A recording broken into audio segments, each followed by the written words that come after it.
We were raised to believe that secrets were safe as long as they stayed inside the big house. But there comes a point where silence isn't protection, it's a prison. For years, the world thought Jinger was the safe sister. She didn't sue my father like I did. She didn't walk away in flames. She just moved to Los Angeles. But what you didn't see, what the cameras never showed you, was the paperwork, the contracts, the 50-page questionnaire my father forced her husband, Jeremy, to fill out just to earn the right to speak to her. In her latest revelation, Jinger didn't just break the rules, she burned the entire rule book. She is finally exposing the documents, the fear tactics, and the terrifying reality of what it actually costs to escape the IBLP. I'm Jill Duggar Dillard. And today, I'm going to walk you through this secrets my sister is finally telling, and the confidential truths my father tried to hide forever.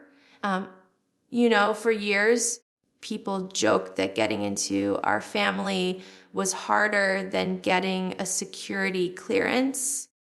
They laughed about the chaperones and the side hugs, but what nobody saw, what the cameras never zoomed in on, was the paperwork. Specifically, the application my father created for any man who wanted to date us. Recently, my sister Jinger finally pulled back the curtain on this. She and Jeremy revealed the actual document that started their relationship, a massive 50-page questionnaire that my father, Jim Bob, required Jeremy to fill out before he could even take her on a date. Think about that. 50 pages. It wasn't just what's your favorite color or do you love Jesus? It was an interrogation. It covered everything from financial debt to theological debates and even specific questions about their past sins. Jeremy admitted that by the time he was done answering everything, his response was over 100 pages long. This wasn't courtship, it was a contract. My father was trying to engineer the perfect, obedient son in law on paper, but what he didn't realize was that by forcing Jeremy to write down exactly who he was actually handing Jinger the evidence she needed to see that there was a different way to be a Christian, one that didn't look like the IBLP. When you grow up in a house like ours, silence isn't just a habit, it's a rule. We were taught that protecting the family name was the highest form of honor. But recently we've realized that honor often looked a lot like a non-disclosure agreement. Jinger has started talking about the intense pressure to keep everything in-house. We weren't allowed to have private thoughts, let alone private conversations with the outside world.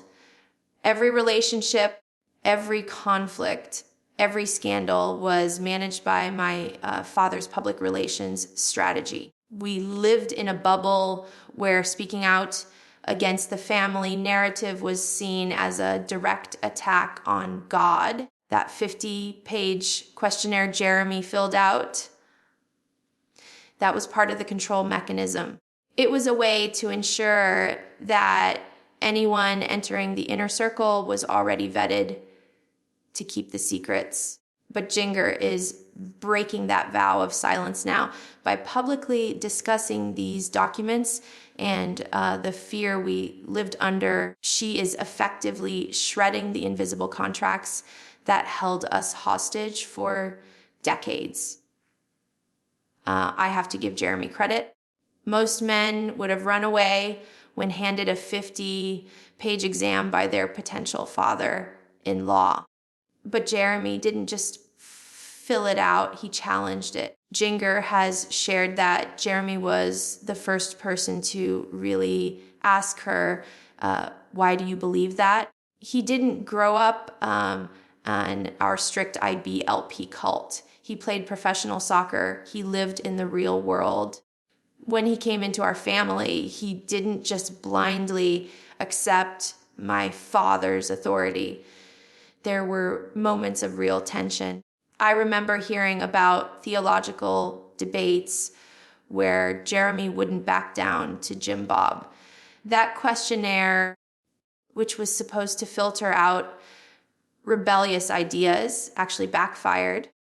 It brought a man into Jinger's life who read the Bible for himself, not through the lens of Bill Gothard's rules. Jeremy became the catalyst. He was the one who helped Jinger realize that wearing pants wasn't a sin and that having a voice didn't make her a bad Christian. My father thought he was vetting a follower, but he accidentally approved a leader who would eventually guide Jinger right out the door. It's ironic, isn't it? For years, the internet had this whole movement called Free Jinger. Fans saw her rolling her eyes on camera or looking bored during our homeschooling lessons, and they decided she was the one who wanted out. We used to laugh about it inside the big house. We thought, they don't know us. We are happy. But looking back, Jinger admits that the fans picked up on something we were too brainwashed to see. She was struggling. She was dealing with crippling anxiety. Crippling anxiety terrified that God would kill her if she stepped out of line. The Free Jinger forums were hoping she would run away to a big city and become an artist. And in a way, she did exactly that. She moved to Los Angeles. But her freedom didn't happen overnight like in a movie. It was a slow, painful process of untangling the fear one thread at a time. The fans were right about her desire for freedom, but they had no idea how deep the chains actually went. You cannot heal in the same environment where you got sick. I truly believe that for me, stepping away from the show and the family business was the first step. For Jinger, it was moving to California. When she and Jeremy announced they were moving to LA, it was a shock to the system. Arkansas is the Duggar stronghold. LA represents everything my father warned us against. Liberal values, Hollywood, the world, but that physical distance was crucial. Jinger needed to be in a place where she could go to the grocery store wearing jeans and not have a panic attack because she thought a church member was watching her. In LA, she found a community that didn't know her as Dobbs' daughter. She made friends who challenged her worldview. She started reading books that were banned in our house. That move wasn't just about weather or Jeremy's seminary. It was a spiritual survival tactic. It allowed her to look back at our childhood from 500 miles away and finally say, that wasn't normal, that wasn't healthy, and I'm not going back. When Jinger announced she was writing a book, the air in the family changed. We had written books before, of course, growing up Duggar, but those were ghostwritten, polished PR stunts approved by my father to promote the show. Becoming free indeed was different. It was Jinger's voice, unedited and unapproved. This wasn't just a tell all full of gossip. Was a theological dismantling of the very system our father built his life on. She went after Bill Gothard and IBLP teachings directly. For years, We were told that questioning leadership was the same as rebellion against God. By publishing that book, Jinger didn't just tell her story, she declared war on the philosophy that controlled us. I know how terrifying it is to put your name on a book that you know will hurt your parents. I went through it with counting the cost. Jinger's approach was gentle but firm. She labeled the teachings fear-based and harmful. She admitted that the version of Jesus we were sold was a lie designed to keep us obedient. That book was the first time she publicly burned the rule book, and it set the stage for everything she is exposing now. You cannot talk about our trauma without talking about the secrets surrounding my brother. Josh, the confidential document in the thumbnail isn't just about courtships. It represents the years of cover-ups we endured. Jinger, like me, was a victim of the 2015 police report release. We were forced to sit in front of cameras and defend a brother who had hurt us, all to save the TV show. Jinger has spoken about the confusion of that time. We were told by our parents that it was handled, that we were safe, and that we needed to forgive to move on. But deep down, there was a gnawing feeling that the truth was being manipulated. When the raid happened in 2019, and the truth about the CSAM came out, Jinger was devastated. She realized that the protection my father always promised was an illusion. The umbrella of authority didn't stop monsters, it hid them. Jinger's realization that Josh knew exactly how to manipulate the system and that our parents prioritized his reputation over our safety was the final straw. Betrayal is the fuel behind her fire today. Jinger has described her childhood faith as being based entirely on fear. We weren't taught to love God. We were taught to fear punishment. The IBLP taught us that if we stepped 1 inch outside of our Father's authority, Satan would destroy us. She lived with constant crippling anxiety. She thought that if she wore the wrong shirt or listened to the wrong song or had a rebellious thought, she would cause a car accident or a tragedy. It sounds extreme to outsiders, but when that is pounded into your head from birth, it becomes your reality. In her podcast, she talks about disentangling this fear. It's not just about changing churches, it's about rewiring your brain. She had to learn that God isn't a disappointed father waiting to strike her down. Burning that symbolic rule book means letting go of the idea that her worth is tied to her obedience to Jinger Duggar. It is the hardest work she has ever done. To the rest of the world, seeing Jinger in shorts or ripped jeans is just fashion. To us, it was a revolution. Clothing was the primary way we were controlled. It was the visual signal of our submission. Modesty wasn't just about covering your body.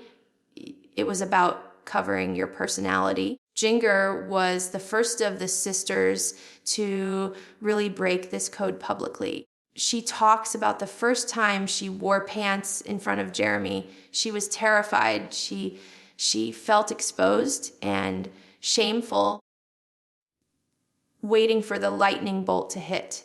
But Jeremy looked at her and said, "You look great." He didn't see a sinner.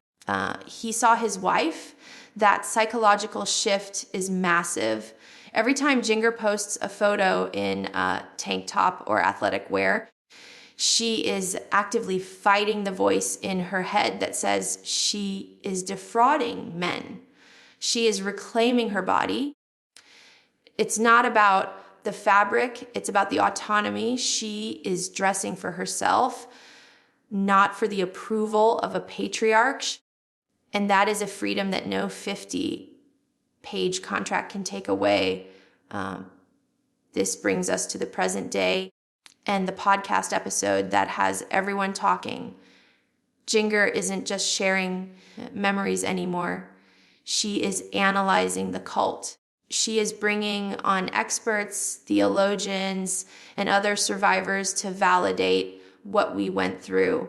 In her latest episodes, the tone has shifted. She is no longer just sharing her journey. She is exposing the mechanics of control. She talks about the specific leadership tactics used to silence women. She references the documents and the commitments we were forced to make. It feels like she is finally reading the quiet parts out loud.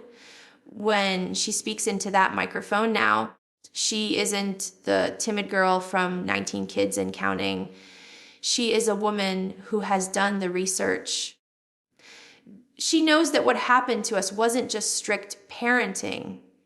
It was spiritual abuse. And by broadcasting that truth to millions, she is doing the one thing my father feared most.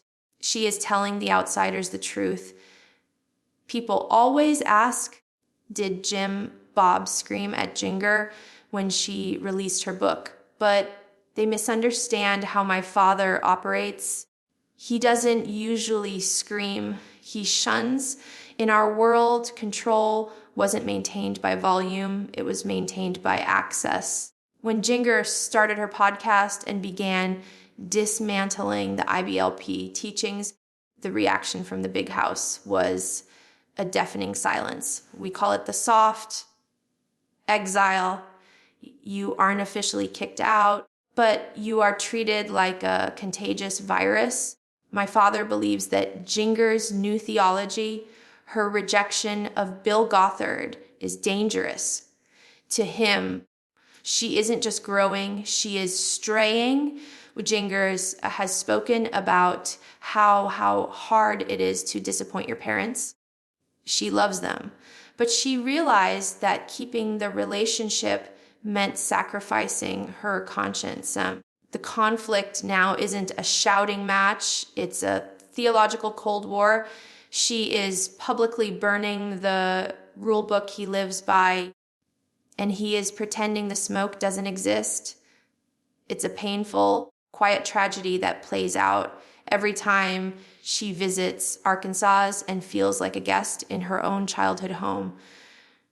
My heart breaks for my mom in all of this. Jinger Duggar is the ultimate peacekeeper. She was taught that her primary role is to support her husband's authority, no matter what. So when her daughters start speaking out against that authority, she is caught in the impossible middle. I know she loves Jinger. I've seen the photos of her visiting LA, wearing her skirts while walking next to Jinger in her pants. It's a visual representation of the divide. Mom tries to bridge the gap with smiles and keeping sweet, but she can't publicly validate Jinger's truth without betraying Jim Bob's. Jinger has been very careful not to attack Mom in her podcast.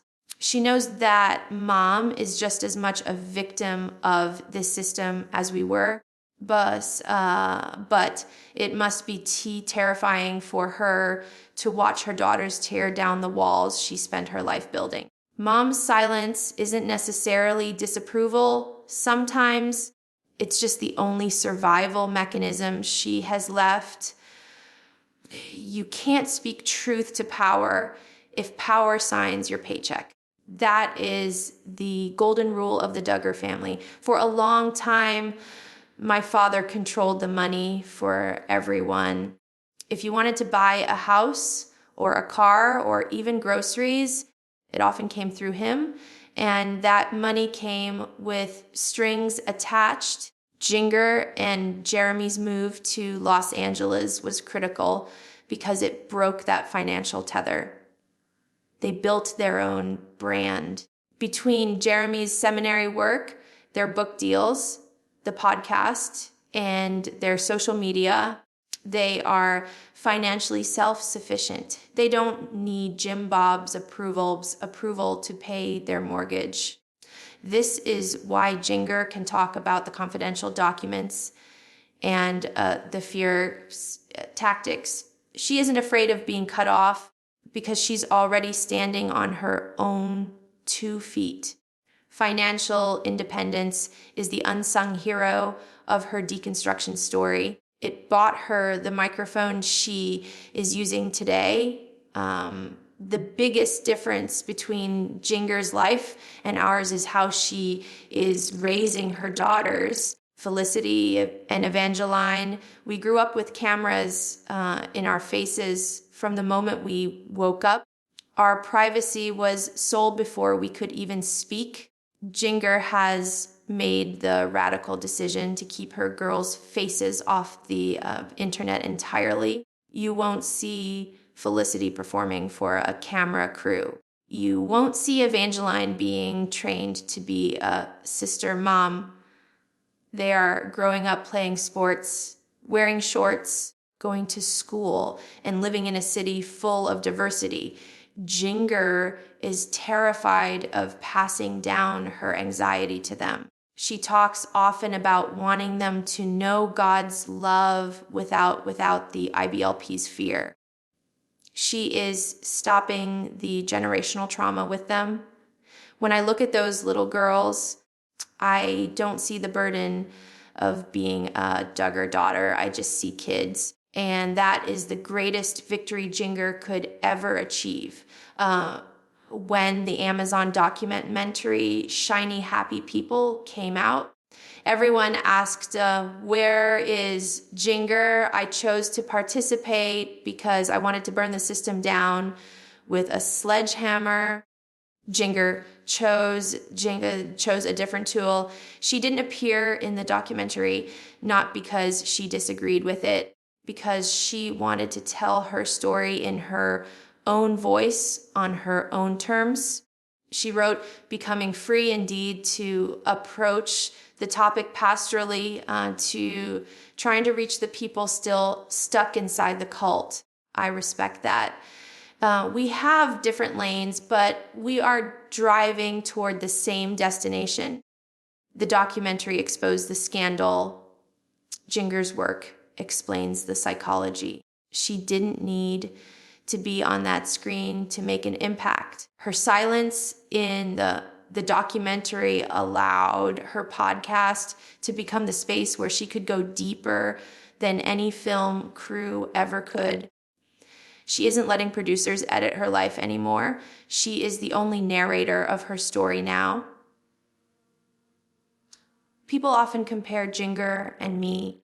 They say I'm the one who burned the bridges while she is the one who built a new road. And there is truth to that. When I filed my lawsuit to recover our unpaid wages, it was ugly. It caused a rift that may never fully heal. But I truly believe that my battle in the courtroom bought Jinger the freedom to fight her battle in the library. I took the hit. I became the black sheep so that the concept of saying no to Jim Bob Duggar wasn't impossible anymore. Jinger saw me survive the flout. She saw that I didn't crumble, that my marriage didn't fail, and that God didn't abandon me. That gave her the courage to speak up in her own way. She didn't have to sue. She just had to write. But make no mistake, we are fighting the same war. I fought for our physical and financial freedom.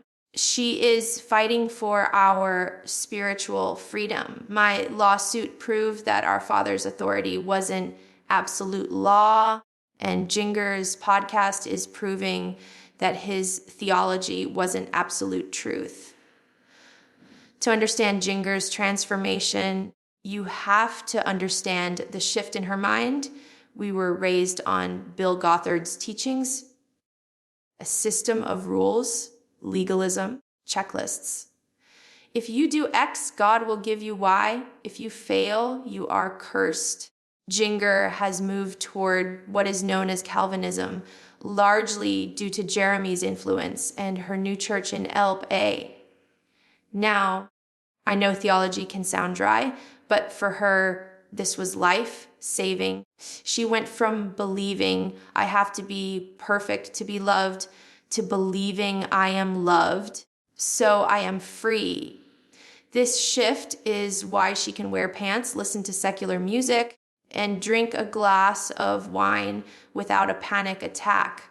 She isn't just rebelling. She has replaced a God of fear with a God of grace. When she burns those IBLP books in her mind, she isn't leaving faith behind. She is finding a faith that finally lets her breathe. We started this story talking about the 50-page questionnaire and the confidential documents. But I have to ask, what else is in those filing cabinets? Jinger's revelation about the courtship document is just the tip of the iceberg. We know there were NDAs, and what happened in my life and being exposed. We know there were police reports that were buried. We know there were financial contracts we signed without reading.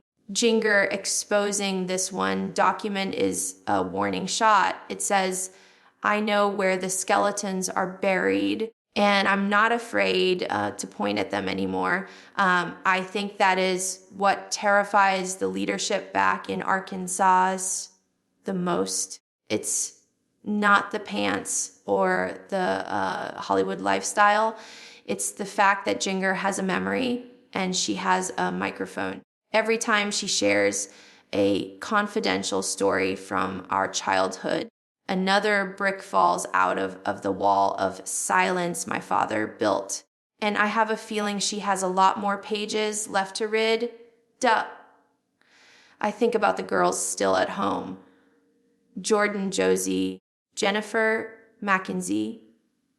They are growing up in the shadow of our escapes. When I look at Jinger living her best life in California, I know she is doing it for them as much as for herself. She is showing them that you can marry a man who respects you. You can have a career. You can think for yourself. You don't have to disappear into a help me role just because you were born a Duggar girl. Jinger's podcast reaches into the big house in ways I can't. They might not be allowed to watch my videos, but maybe they can hear her voice. She is planting seeds of doubt in the best possible way. She is the living proof that the world outside isn't scary. It's beautiful. And I hope they are watching. So here we are. A secret recording is out. The confidential letter is exposed. And the girl who was once too afraid to speak is now the loudest voice in the room. Jinger didn't just survive the IBLP, she outgrew it. She took the trauma, the fear, and the secrets, and she turned them into a roadmap for other survivors. When I see that image of the burning book, I don't see destruction. I see a signal fire. It tells the world that the Duggar women are done covering up the cracks. We are done protecting the reputation of men who didn't protect us. Jinger is finally free indeed. And for the first time in a long time, the truth is the only thing left standing. I'm Jill Duggar Dillard. Thank you for listening to The Real Story.